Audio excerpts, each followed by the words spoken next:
Researchers denies police claim of assault on a disco student. In business,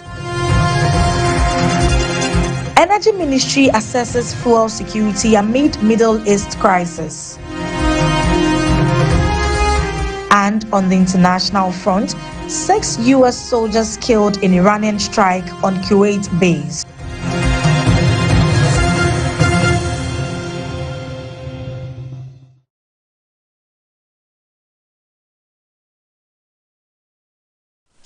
The headmistress of Agri Memorial AME Zion Senior High School SHS Dorothy Ntwa Hereford has described as false a police statement alleging that students at the school assaulted a student of Adisadel College. The Ghana Police Service in a statement dated February 24, 2026 said 6 students of Agri Memorial SHS were alleged to have assaulted Ransford Owusu-Ansah, a final year student of Adisadel College in the Central Region.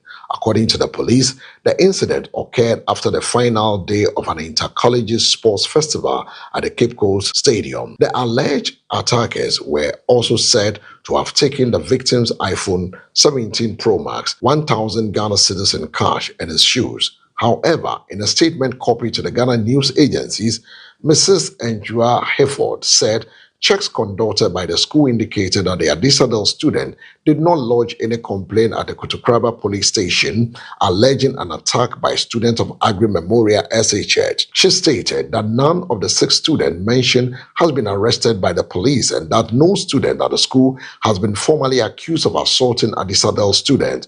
Mrs. Ntwa Hereford reaffirmed the school's commitment to discipline and ethical conduct, stating that the management would cooperate fully with the authorities to establish the facts. She rejected what she described as unfounded allegation that has tarnished the school's reputation.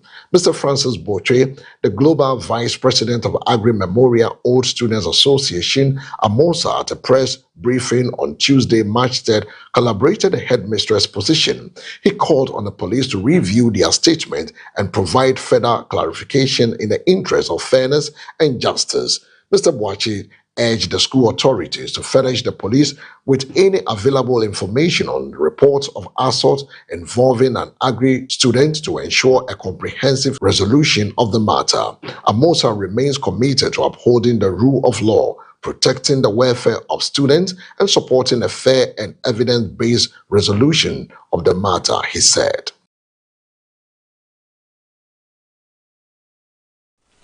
The Ministry of Gender, Children and Social Protection, in collaboration with the United Nations Population Fund, UNFPA, has commemorated this year's International Women's Day with the official launch of Ghana's gender policy of 2025 to 2034. In a statement, ECG's Director of Communications, William Boateng, said the move follows a directive from the Minister for Energy and Green Transition and forms part of the company's commitment in transparency and accountability. Boateng explained that ECG operates a state-of-the-art monitoring laboratory and that every meter is independently tested and certified by the Ghana Standards Authority, GSA, to ensure compliance. To enhance public confidence, ECG has formally requested that the GSA independently and randomly test meters in both the laboratory and the field. The findings will be complained in a report to the minister. The company reassured customers that it remains committed and reliable service delivery and urged continued cooperation as the investigations progress. From the Electricity Company of Ghana confirming that it has begun investigating all reported cases of metering and billing concerns, we go to the Ministry of Gender, Children and Social Protection in collaboration with the United Nations Population Fund has commemorated this year's International Women's Day with official launch of Ghana National Gender Policy 2025 to 2034. The event brought together members of parliament, invited guests, members of the diplomatic corps, civil society organizations, and other stakeholders to mark what the gender minister described as a historic milestone. Delivering a speech at the national conference, Honorable Helen Ntoso described the occasion as a significant moment in Ghana's journey toward gender equality. It is a profound honor to deliver this statement at the National Conference commemorating this year's International Women's Day and to witness the official launch of the National Gender Policy 2025 to 2034. She stated she commended the Ministry of Gender, Children and Social Protection for its leadership in organizing the event under the theme Right, Justice, Action for All Women and Girls. According to her, the theme is not merely inspirational rhetoric, but a call to national responsibility. Ladies and gentlemen, this is not just inspirational rhetoric. It is a call to national responsibility, she emphasized. Honorable Ntosu noted that the celebration recognizes the contributions of Ghanaian women in both the formal and informal sectors of the economy. Despite the progress made, she acknowledged that several persistent gaps continue to hinder women from achieving their full potential. These include unequal access to economic opportunities, gender-based violence, disparities in political representation, and barriers facing rural women, women with disabilities, and vulnerable girls. She described the launch of the National Gender Policy 2025 to 2034 as a decisive step toward achieving substantive equality in Ghana. And that's it from the stories on the local front. We turn our attention to the business. That's where the government has initiated a high-level consultation across petroleum value chain to assess the potential impact of the ongoing Middle East crisis on domestic fuel security and price stability. The Minister for Energy and Green Transition, John Abdullahi Jinapor, convened a strategic meeting with key sector players as part of proactive measures to anticipate supply disruptions and cushion the economy from external shocks. Participants include the National Petroleum Authority, NPA, BOST, and the Ghana National Petroleum Corporation, GNPC, oil marketing companies, and bulk import, distribution, and export companies. Discussions focus on heightening volatility in global crude market, rising freight costs, potential supply chain interruptions, the likely pass-through effect on domestic pump prices, and consumer welfare, with Ghana heavily reliant on imported refined petroleum product. Sustained geopolitical instability in key oil-producing regions poses risk to supply continuity and foreign exchange stability. This prolonged market turbulence could therefore exert upward pressure on fuel prices, with ripple effect across transport, food distribution, and broader inflation dynamics. John Jinapor emphasized the need for coordinated and forward-looking intervention, indicating that contingency framework are being reviewed to minimize exposure to external shocks. He further directed the NPA to intensify market surveillance and strengthen engagement with industry operators to ensure compliance and price transparency. Sector agencies have also urged to maintain adequate strategy fuel reserves and closely monitor international development to guarantee uninterrupted nationwide distribution. The government maintained that it is prepared to deploy necessary measures to sustain petroleum supply while mitigating potential hardship for consumers amidst ongoing global uncertainty.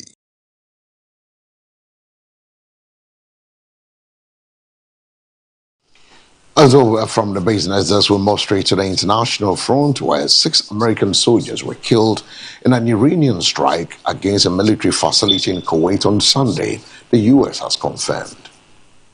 U.S. Central Command originally said 3 soldiers died in the incident, but officials confirmed on Monday that the death toll had doubled after 1 person succumbed to their injuries and 2 more bodies were found in the rubble. Defense Secretary Pete Hegseth confirmed a U.S. bunker in Kuwait was hit when a retaliatory strike launched by Iran evaded air defenses. Every once in a while, you might have one, he said in a briefing on Monday. The 6 deaths are the only fatalities confirmed by the U.S. military since it launched a new war against Iran with Israel. In the briefing, Hegseth said a powerful weapon struck a tactical operations center that was fortified, without providing further details about the site's location. 3 U.S. military officials with direct knowledge of Iran's attack told the BBC's U.S. partner CBS News that The service members killed in Kuwait were hit in an apparent drone attack. They had been working in a makeshift office space. They questioned whether the building had been adequately fortified, telling CBS News a trailer was being used as an office with 12 feet, 3.7 meters steel reinforced concrete barriers to shield it. The U.S. has a long-standing defense relationship with Kuwait, and more than 13,000 American soldiers are stationed in the Gulf nation. Iran has responded to attacks against it by launching missiles at Gulf countries allied with the U.S., Bahrain, UAE, Saudi Arabia, Oman, and Qatar have all seen strikes. Separately in Kuwait, the U.S. confirmed 3 fighter jets were downed after what it's described as an incident of friendly fire on Monday. Footage showed the jets spiraling to the ground. The pilots involved all managed to eject and survived the incident. Iran state media claimed the Iranian military had shot down the jets without providing evidence.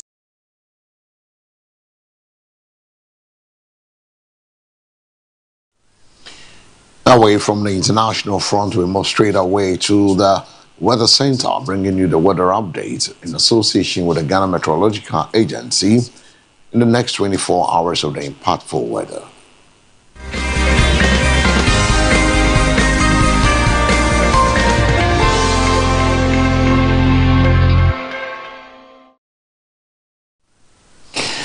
Welcome back, and that's the weather for the next 24 hours. Early this morning, mix of fog patches will develop within the coastal, the forest, and also the hilly areas, resulting in reduced visibility amidst partly cloudy conditions. From late afternoon into the night hours, rain-bearing clouds are expected to form and produce rainfall and tendering activities of varying intensities over parts of the middle, transition, and northern sectors of the country.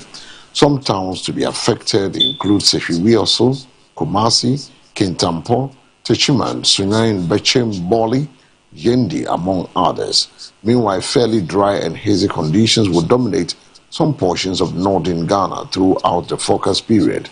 Nationwide visibility is expected to range between 3,000 meters and 10,000 meters. And that's it for the weather and its update from the MDN Weather Center in association with the Ghana Meteorological Agency. We're still live on the Mega News at 6, but before we take leave of you, a recap of our top stories. Agri Memorial SHS denies police claim of assault on a disco student. In business, Energy Ministry assesses fuel security amid Middle East crisis. And on the international front, 6 U.S. soldiers killed in Iranian strike on Kuwait base.